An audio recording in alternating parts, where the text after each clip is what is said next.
to John Potter.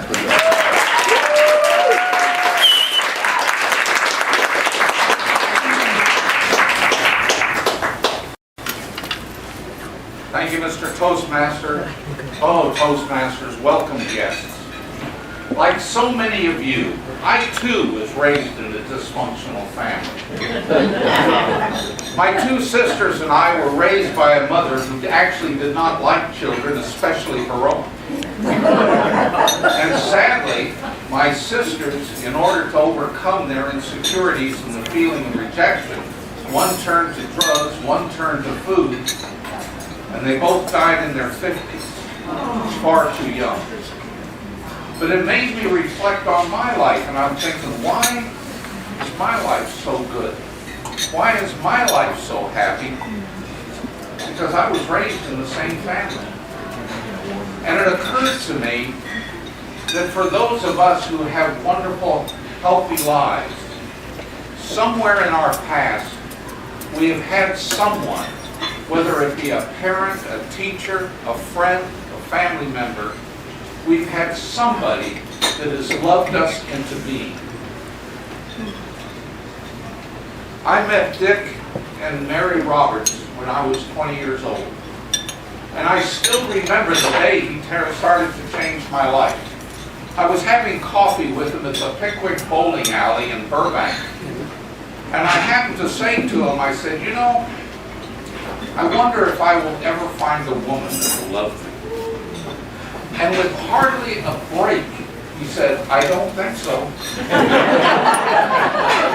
He said, you have no confidence, you're too selfish, you're too self-centered, and you blame all of your problems on the way you were brought up instead of taking responsibility for them yourself. I bet you all think that the evaluations at your club are tough, don't you? But he said, I know how to help you. He said, if you will promise to do what I tell you to do, and meet with me every Monday, I can help you. And I agreed. The first thing that Dick taught me was that the happiest people in all the world are people that are grateful for what they have and not bitter and upset by what they don't have. And I know we all know people that are 2 purchases away from happiness, right? So he said, here's what I want you to do, John.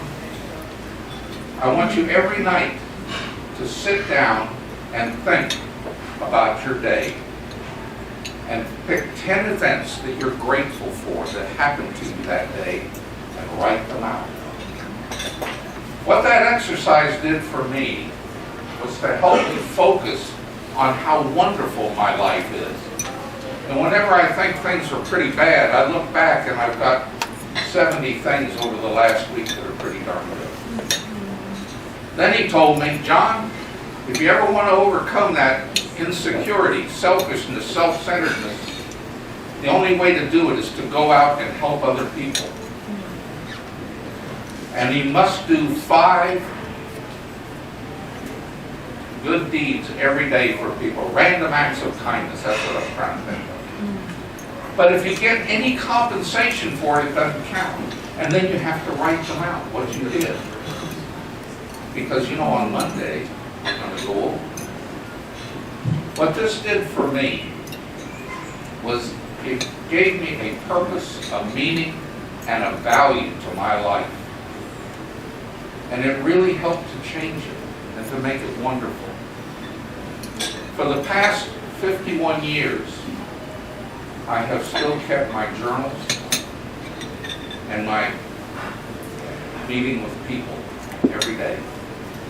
I have made one change because 47 years ago, I actually met a woman who loves me. So every night when I go to bed, before I go to bed, I list the 10 things that happened to me that day.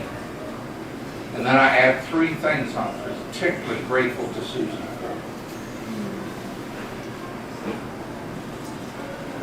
During this holiday season, I hope you would take a moment and think back to the people who loved you into being, who have helped you become the wonderful, successful people that you've become.